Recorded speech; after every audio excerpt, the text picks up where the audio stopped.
Canadians are worried about their jobs, their savings, and their future. They want stability. They want leadership. And they want a government they can trust. Stephen Harper's government is not providing Canada with the stability or leadership it needs. He's offered no hope, no solutions, no plan for our country. At a time when every other major government around the world is taking decisive action, Stephen Harper has shut down Canada's Parliament. At a time when he has polarized our politics, we need to find a better way. There's a hunger in Canada for a respectful, progressive approach to the problems we face, an approach that moves us beyond the ideologies of left and right. I want every Canadian to know that the Liberal Party of Canada is united, strong, and ready to provide the leadership our country needs. Where Mr. Harper has failed, we can succeed. Canadians want us to succeed.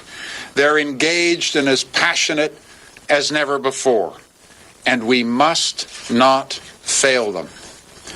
I will not let you down.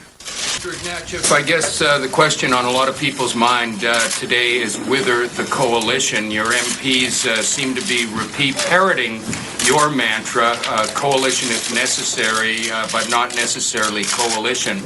In practical terms, in this situation with a non-confidence vote coming up in January, what does that mean?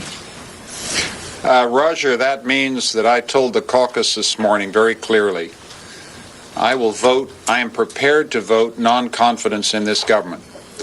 And I am prepared to enter into a coalition government with our partners if that is what the Governor-General asked me to do. But I also made it clear to the caucus this morning that no party can have the confidence of the country if it decides to vote now against a budget that it hasn't even read.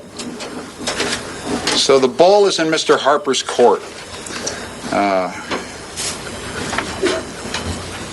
I'm delighted to hear that the caucus was disciplined. Got your message, obviously.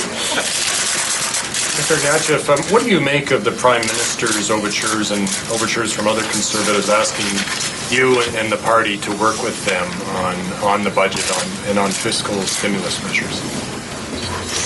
Mr. Harper made a major strategic mistake with the autumn statement. There was no plan for the future of the Canadian economy, whatever. It's a little late to reach out. But I'm the kind of leader who wants to put the national interest first. But I'm not entering into negotiations with Mr. Harper. Mr. Harper knows what he has to do. And Mr. Harper knows where he can find me. Mr. Ignatieff, you say the Prime Minister knows where to find you, but will you actively seek to meet with him? You seem to be saying the ball is in his court, but I mean, are you going to come up with no proposals? You're not going to actively seek to meet with him to try to come up with a meeting of the minds to avoid an election or coalition? Mr. Harper unleashed a parliamentary crisis. He tried to whip it into a national unity crisis. He has lost the confidence of the House of Commons. These are very serious matters. I don't preclude positive developments, but he has to make the running here. He has to seek and restore the trust that has been broken with the other parties. The Canadians have to understand what this is about. You cannot run a minority parliament at a time of national economic crisis with the divisive, spiteful, and unproductive policies that we saw in that autumn statement. You just can't do it. He's got to wake up and understand the mistake he's made. And he's got to walk back down the hill for the sake of Canada and the sake of Canadians. The Prime Minister probably has a pretty good idea of what a budget has to look like that meets the test of the national interest. And if he needs any help, he can. We will we might oblige. But I'm not negotiating with him. I'm not renegotiating the coalition agreement with my partners. Listening to what you say and what Mr. Layton has been saying, they're not entirely reconcilable positions. Mr. Layton has said that if the budget contains good ideas, the coalition will simply put them in the coalition's budget when it forms government, and that there is no point in waiting to see what the budget says really, because he doesn't trust Mr. Harper. Do you trust Mr. Harper? Keith, I speak for the Liberal Party of Canada. Nobody speaks for the Liberal Party of Canada but me. Mr. Layton does not speak for the Liberal Party of Canada, and I don't presume to speak for the NDP. There is an issue of trust. You're quite right. I think I've evoked it in the course of the press conference. The trust is very basic. Have we got the facts? Has he presented to the Canadian electorate, to his fellow citizens, the facts on which we make an evaluation of what is in our national interest? Until he does so, trust is difficult to reestablish. But I'm an eternal optimist here. But you sound, I know you don't want to use the word negotiate and you are dealing with Mr. Harper, but it does sound as though you see an opening that Mr. Layton does not see. And I wonder what impact that has on the strength of the coalition if it doesn't, in fact, remain as some kind of an alliance in opposition. Keith, the Prime Minister must be in no doubt whatever, and Canadians must be in no doubt whatever, that our party will vote a motion of non-confidence in this government if we do not get a budget that responds to the national interest of our country. Period. I can't be clearer about that, right? And it's very important that Mr. Harper does not miscalculate. He has miscalculated once with nearly catastrophic results for our country. He must not miscalculate again. That is, he must not doubt my calm, quiet, determination to make him understand that he has to walk back down the hill.